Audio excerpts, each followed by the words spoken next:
Good evening, everyone. My name is Idella Johnson, and I'm going to be doing my mini concert on two stories. One is a fable, Aesop fable called The Hare and the Tortoise, or The Tortoise and the Hare. And the other one will be on The Little Red Riding Robin Hood, which is a fairy tale by the Grimm brothers.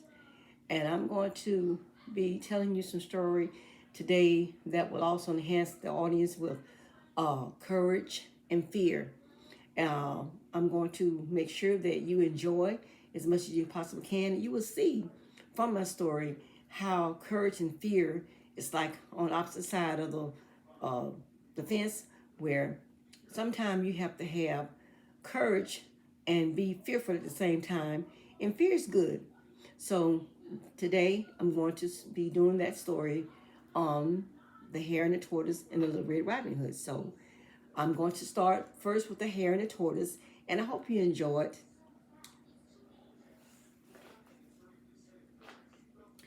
One day, the hare teased the tortoise about how slow he was. He teased him that he could outrun him in a race.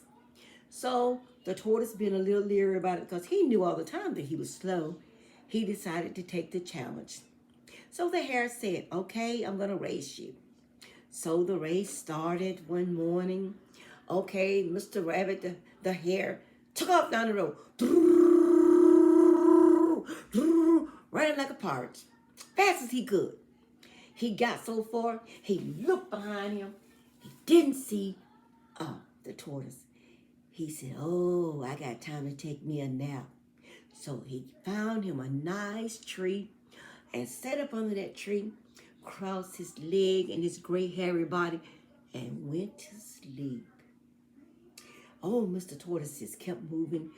Boop, boop, boop, boop, up, down, up, down, up, down, moving around, slow, lacking confidence, and that he would be able to make it to the end of the race.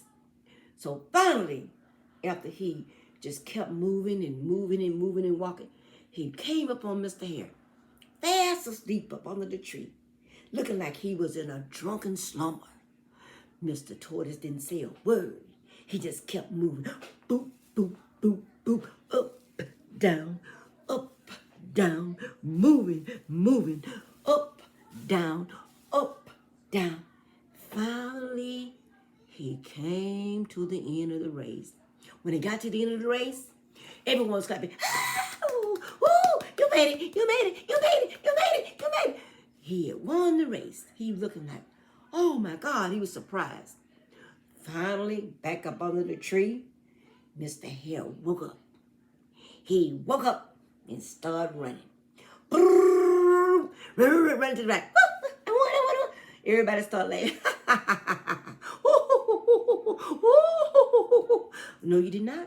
He's one. He looked over there and he saw.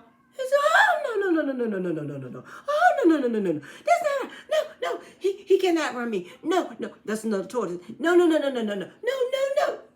So the people in the competition said, "No, Mr. Hare. He won the race fair and square. He came across the finish line. He kept his pace. He followed the rules. We don't know what happened to you, but he won the race." And that's just going to show you that if you keep going, persistency, you can do it. He had the courage. He finished the line. Mr. Rabbit, so sitting over there, Mr. Hare, looking all sick and sad and mad, and looking at the tortoise like, "I can't believe how let you beat me. I can't believe." But you see, when you try, you don't give up, you keep going, that's light at the end of the tunnel, and you can make it through anything you start with. And that's the end of the story about the tortoise beat the hare. But it's not always who's the fastest, but who's the one who can keep up, the one that takes it to the end. It doesn't always go to the quick and the swiftest, but to the one who stayed hanging there, persistence.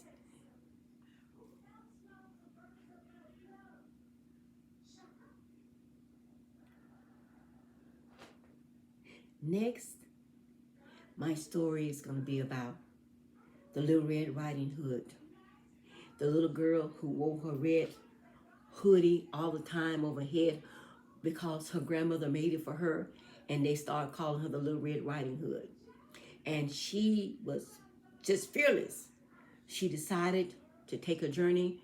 Her mother came to her and said, "Darling, I need you to take some cakes and honey, some wine to Grandma, because Grandmother's not been feeling very well."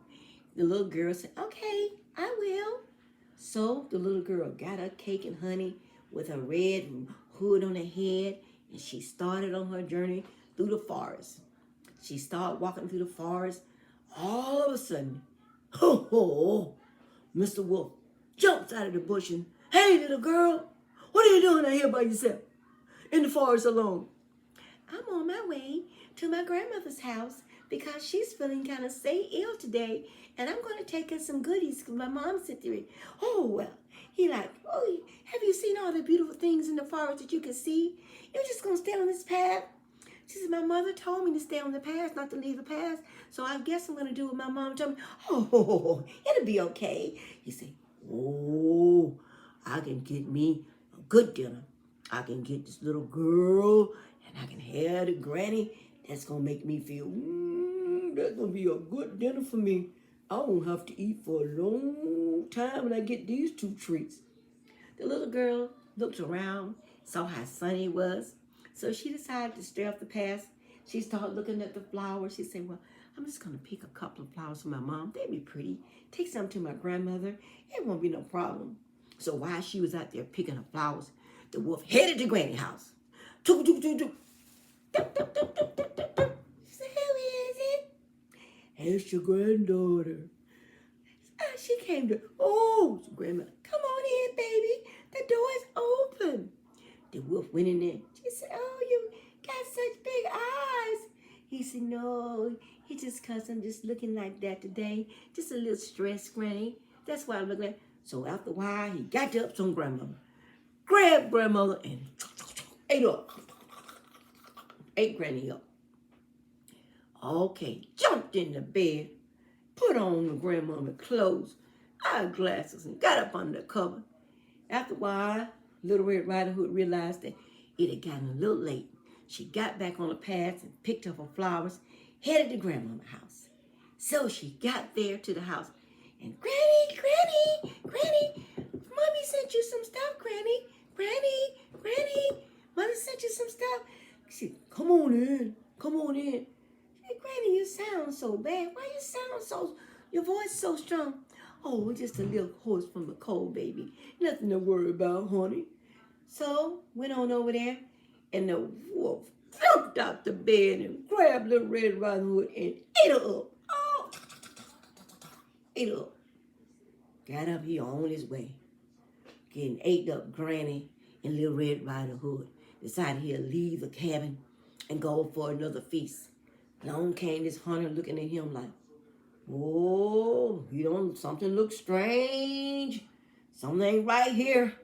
So the hunter got him and bunched him up and cut him open. And bam! There was Little Red Riding Hood and Granny on the inside. He took them out, cleaned them up, and they all came alive. And the man said, "Baby, what are you doing out here in the woods by yourself?" "My mother sent me to take some to my granny, but thank you, you saved us. I sure appreciate it." And Granny said, "I thank you too, because without you, we would still be inside the wolf's body." So Little Red Riding Hood learned a lesson that I'm going to follow the instruction of my mom. I'm not going to do anything other than what she told me. I'm going to stay on my path. I'm going to follow instruction, and I will not be distracted. And I'm going to go straight and do what I'm supposed to do. And then finally, she went home and told her mom about all the things that had happened to her, but she made it home. So she learned a lesson that you cannot follow other people's instructions, that you have to do what you have to do. Although she was fearful out there alone in the woods by herself, she kept going in spite of. And she made it back home to her mom.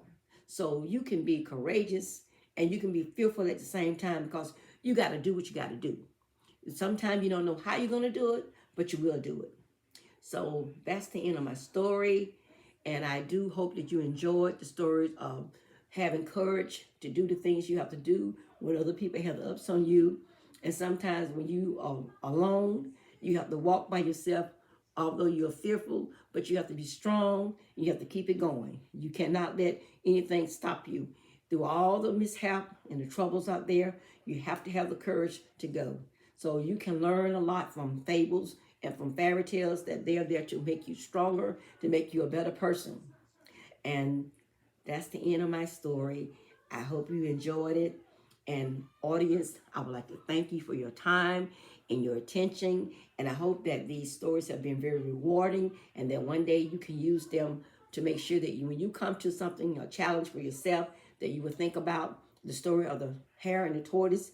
Like say, the race don't always go to the fastest, but to the one who's the strongest at the end. And that sometimes when you got to walk a journey by yourself, that you can do it by yourself if you just follow your instructions and stay focused. And that's the end. My name is Idella. See you next time.